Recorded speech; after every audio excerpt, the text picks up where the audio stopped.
Well, good evening, everyone, and welcome to the Gift of Grace on Word 1220. This is Phil Gigliotti here on another awesome Sunday night. And this is the Gift of Grace, where we read and teach God's Word, and we proclaim the kingdom and salvation in Jesus the Messiah. And so I hope you've had an awesome week.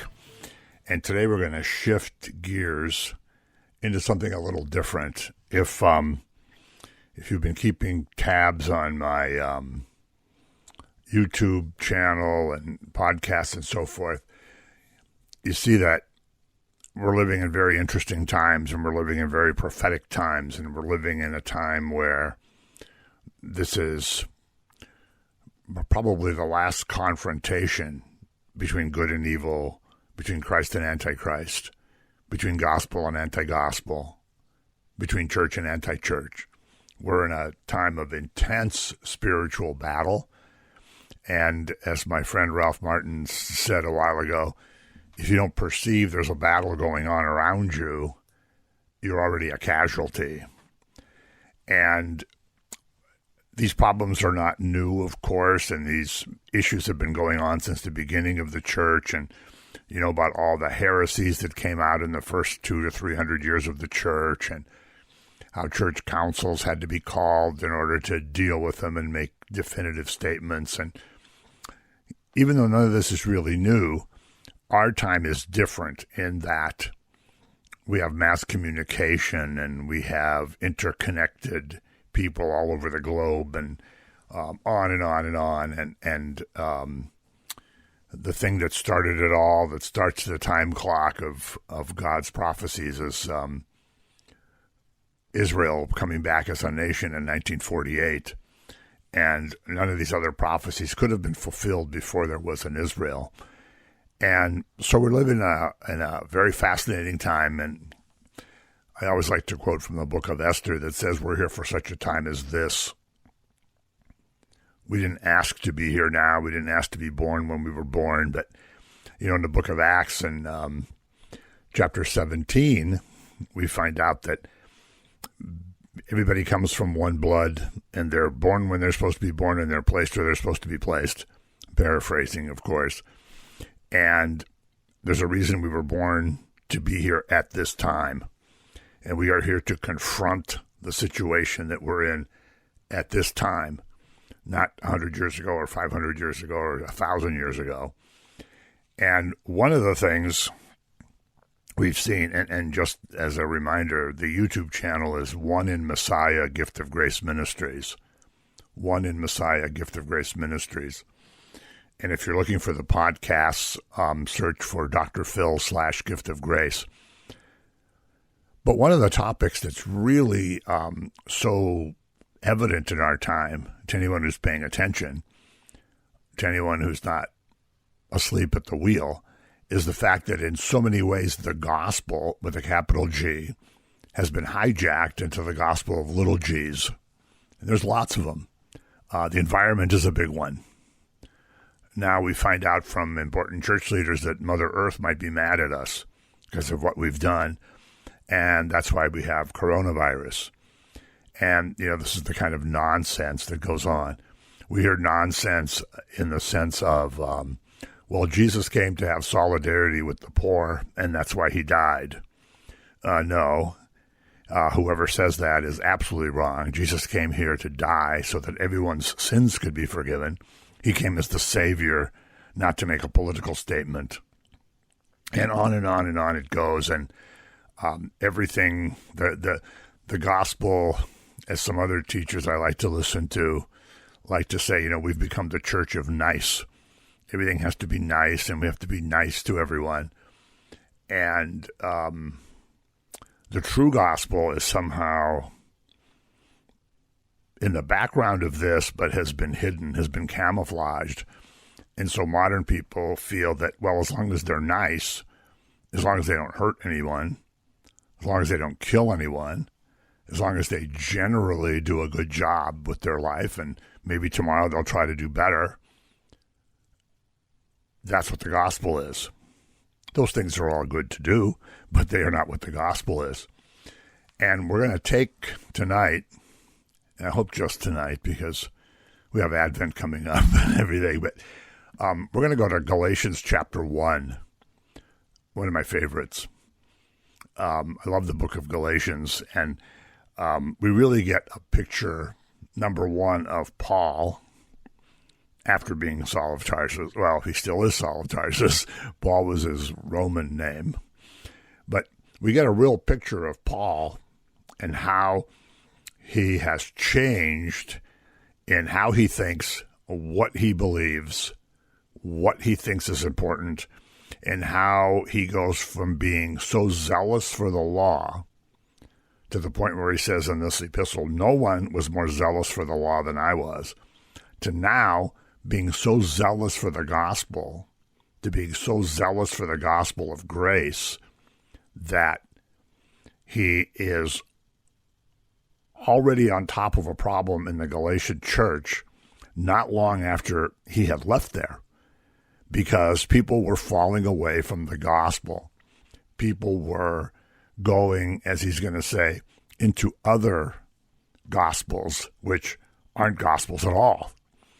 And that has a strange ring to it when you hear pastors and priests and popes and bishops and whatever other ranks you want to think of, not even mentioning what the gospel is anymore, just telling you to be nice to everybody and to recycle. Because the last thing we want is for Mother Earth to be angry with us. But in Galatians chapter 1, I just want to read 3 or 4 of the verses.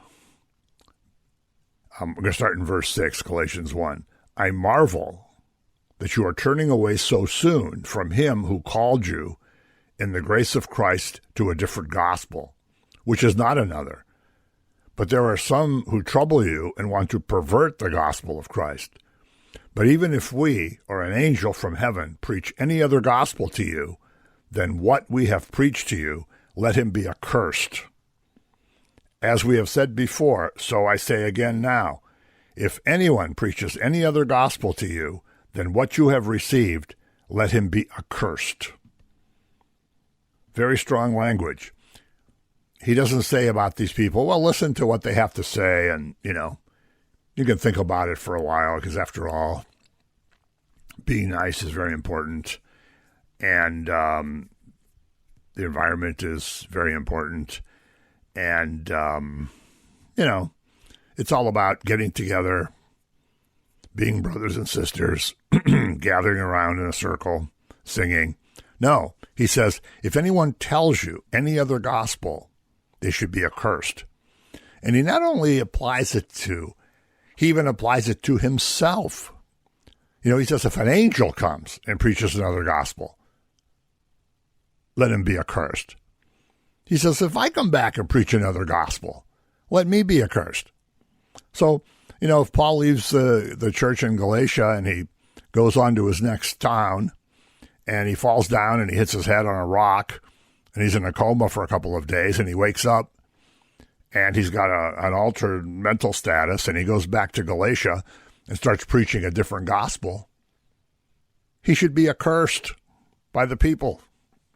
And he should be accursed by God, because that's not the gospel. And here, we didn't read the beginning, but here Paul emphasizes his authority. He has the authority of an apostle, the same position as the original 12 apostles. Some people probably went, there were, I'm sure, false teachers that came after Paul left Galatia. Said, I know Paul was just here, but let me tell you, does what he tells you make any sense? Come on, you guys. Let me tell you something else. Let me tell you why he said that. Let me tell you what he didn't tell you. And, of course, this book is about the Judaizers, but that's another story that we're not going to get into completely. So Paul, in his authority, is not afraid to say what the truth is. And he points out he didn't take this title on himself. He was called just like all the other apostles. It's a divine calling. He says, I didn't get it from men. In fact, that's a good quote in chapter 1. In verse 1, he says, Paul, an apostle, not from men, nor through man, but through Jesus Christ and God the Father. So he gets his authority divinely, And we know, of course, the story on the road to Damascus. And if you don't know what I'm talking about, please, when we're done, read Acts chapter 9. But I'm sure you all know about that. So in his authority, he writes this letter, and he tells the churches in Galatia, there's a problem here because you have had false teachers that have infiltrated your church. Sounds kind of like year 2020. You have false teachers who have infiltrated your church. And I'm writing to counteract this and to try to restore to you the gospel that I preached when I was there. Because apparently, Paul is concerned, he's so concerned about this that apparently some degree of falling away has already taken place. Some degree of falling away has already taken place. Now, this is not what is commonly called and what I always call the great falling away, because that's happened in our time. That's happened over the last, 20 years, 25 years. We have seen the great falling away that same Paul, writes to Timothy a little while later, that there would be a great falling away. At the end times, there would be a great falling away. And here apparently there has been some kind of falling away. And he goes on to be surprised. He says, I marvel that this has happened so quickly and that you've turned away so quickly from the gospel that I preached while I was there with you. The Greek there is of turning away means it's an ongoing action in the present tense. In other words, there's people falling away as he's writing this. There's people falling away as someone in the churches is reading this. Something has happened. They've turned away from the purity of the gospel that Paul had preached to them.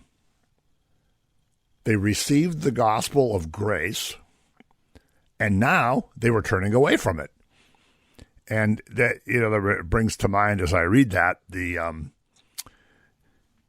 chapter 2 of the book of Hebrews, the writer tells us, if you neglect this great salvation that you have, what are you left with? What do you go back to? Do you go back to the law? Well, good luck with that, because if you can keep 613 laws perfectly your whole life, you got nothing to worry about. But if you can't do it for 15 minutes, you've got plenty to worry about. So the gospel is a gospel of grace. He was shocked that they were falling away so quickly, and so quickly from the simplicity of the gospel. The grace that came from the sacrifice of Christ on the cross had been given to them, and now, in some ways, it doesn't tell us all the ramifications in this chapter, but he gets into it later. We're not going to do the whole book, but many had turned away from these blessings, and it happened soon. And it's kind of interesting to, when I mentioned that the Greek language there meant that it was an ongoing thing. It was in a present tense that was ongoing. I forget the exact name of the tense.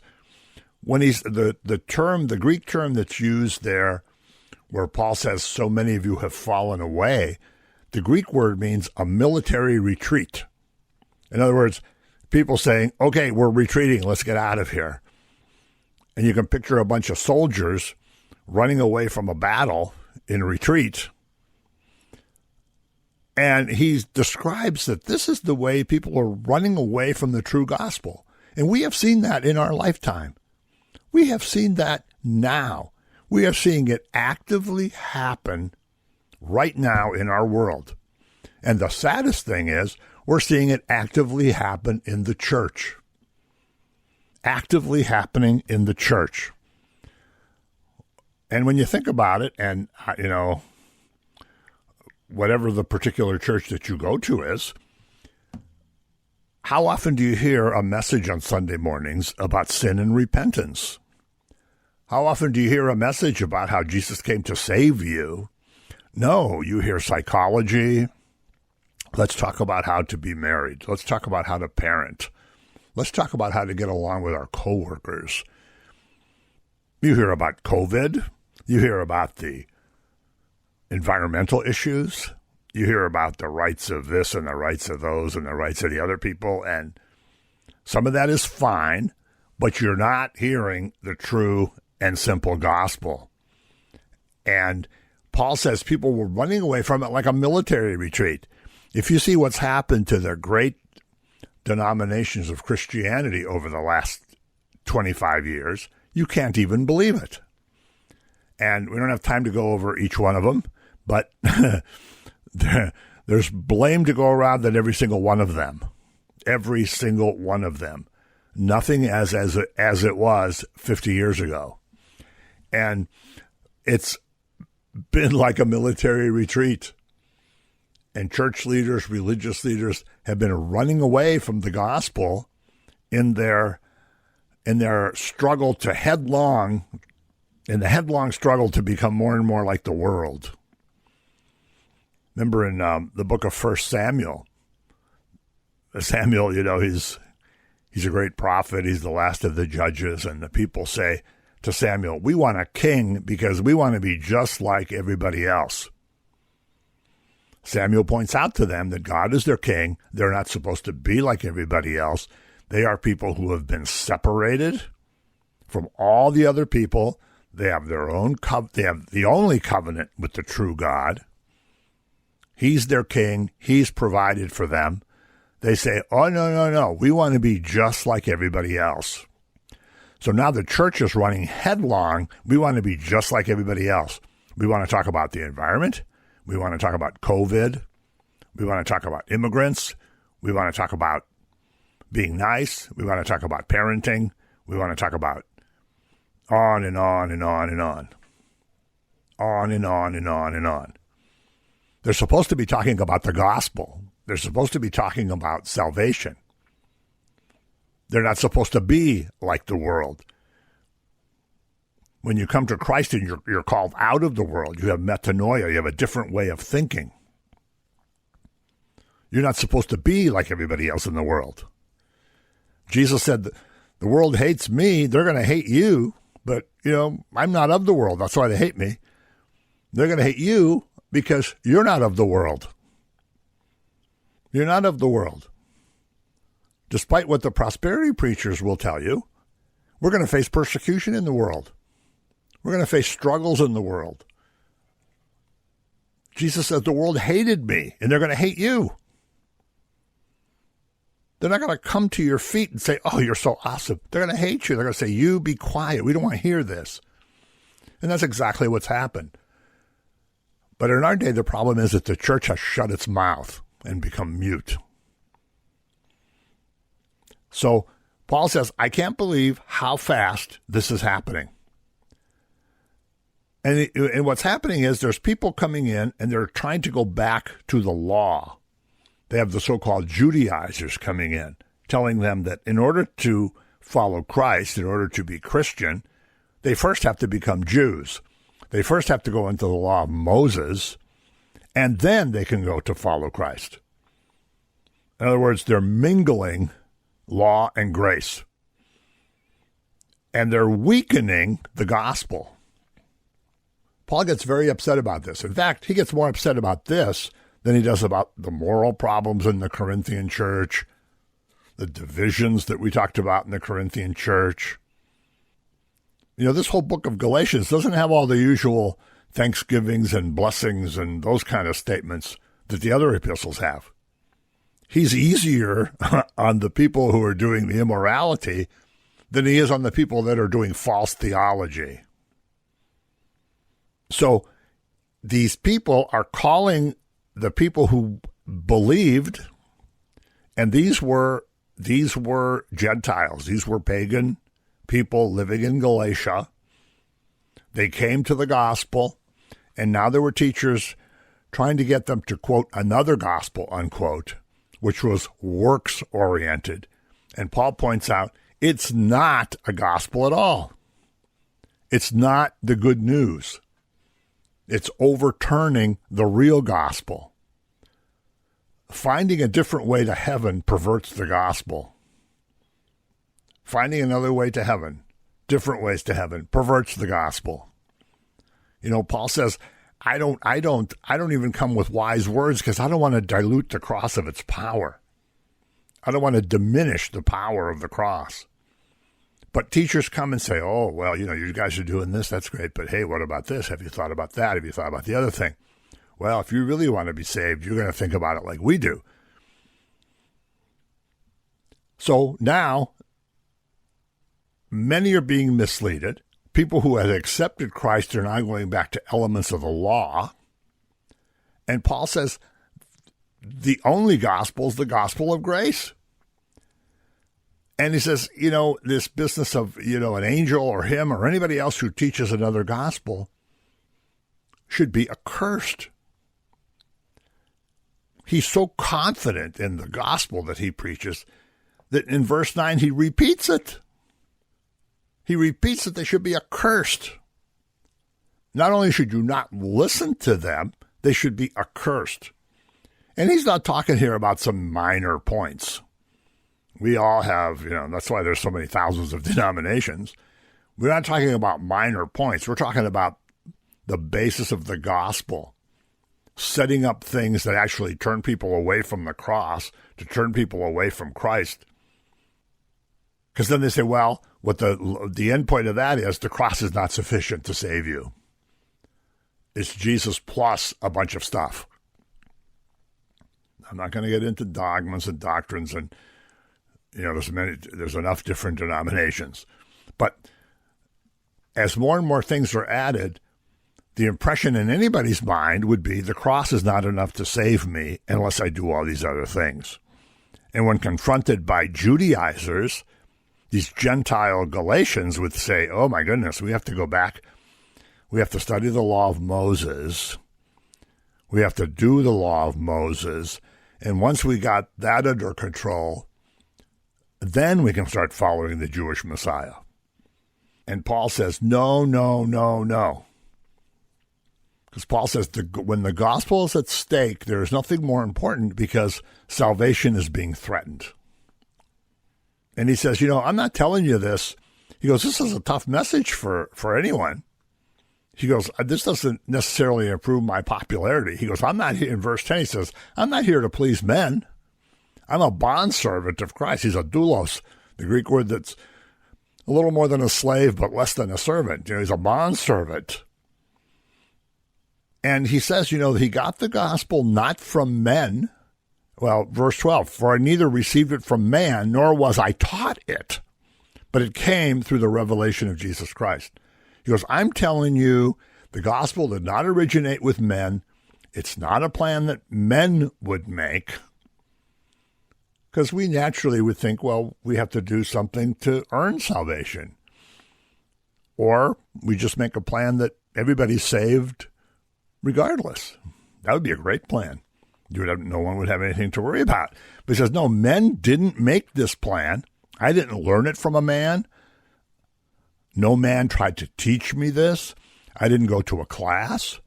I didn't go to some seminary or Bible school somewhere and learn this. I had direct revelation from Jesus himself that this is the gospel. So it's not defective. It's not in error. And he gave me the authority to preach it. He had the same authority. And, oh, my time is going. When you think about who this was Saul of Tarsus. No one was more zealous for the law, for the traditions of the fathers than I was. Law and traditions. He was advancing more than anyone. You know, he boasts about himself. But now I preach the gospel. I preach the gospel of grace. He says, I was called from the womb to do this. This is why I started by saying, we're here for such a time as this. We were called from the womb to do what we're doing now. And oh, boy, the music's playing already. Oh, I don't know what the show's going to be next week, but we'll see. Well, I hope you've had an awesome Lord's Day, and I hope you do join us next week as we read and teach God's Word and proclaim the kingdom and salvation in Jesus the Messiah. So have an awesome week.